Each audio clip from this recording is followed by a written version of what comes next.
আমি এখন আছি দিনাজপুরের জামাইয়ের মালাই চায়ের স্টলে।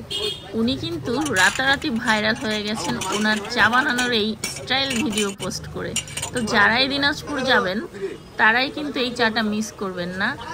দিনাজপুর কোতোয়ালি থানার পাশেই ওনার স্টলটি অবস্থিত। ইভেন ওনার চা এত মজা, ওনার চায়ের মূল্য 20 টাকা, 30 টাকা এবং স্পেশাল একটি চা আছে যেটার দাম 70 টাকা। ওনার দোকানটি খোলা থাকে বিকেল 5টা থেকে রাত 11টা পর্যন্ত এবং ওনার চায়ের বানানোর স্টাইলই শুধু না, ওনার চাটাও অনেক অনেক মজা। আপনারা যারা মালাই চা পছন্দ করেন, ওনার চা একবার যদি খান তাহলে ওনার চায়ের প্রেমে পড়ে যাবেন।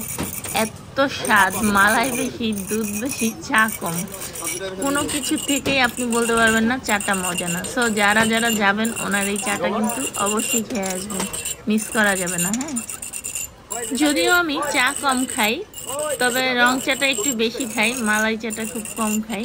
বাট ওনার চাটা ট্রাই করে দেখলাম, এত টেস্টি ওনার চাটা। আর ওনার বানানোর স্টাইল, ওনার হাত এত চালু, অনেক চালু ওনার হাত। আপনি কিন্তু ওনার চা বানানো দেখে বুঝতে পারছেন যে এতগুলো কাপ, তার মানে ওনার দোকানে কত মানুষ, কত কাস্টমার। সারাক্ষণই চার ওখানে সিরিয়াল লেগে থাকে, সহজে বসারই জায়গা থাকে না। বিশেষ করে বৃহস্পতি, শুক্র, শনি ওখানে দাঁড়ানোরই জায়গা থাকে না। আদার্স ডে আমি যখন গিয়েছিলাম তখন নর্মাল ডে ছিল, বাট তারপরও দেখেন কত চা বানাচ্ছে। 5 মিনিট ভিডিওতে উনি এতগুলো চা বানিয়ে ফেলেছে। তাহলে সারা রাত উনি মানে যতক্ষণ দোকান খোলা থাকে ততক্ষণ উনি কত কাপ চা বানায় তার কোনো হিসাব নেই। তো শুধু শুধু তার মানুষ এখানে এরকম ভিড় জমিয়ে চা খায় না, নিশ্চয়ই ওনার স্বাদের চা। তো অনেক মজা, অনেক টেস্টি, ট্রাই করবেন প্লিজ। থ্যাংক ইউ আমার ভিডিও দেখার জন্য।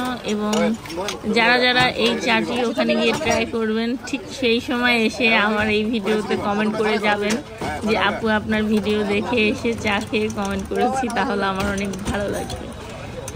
অবশ্যই মিস করবেন না যারা যারা দিনাজপুর যাচ্ছেন, চাটা খেয়ে আসবেন।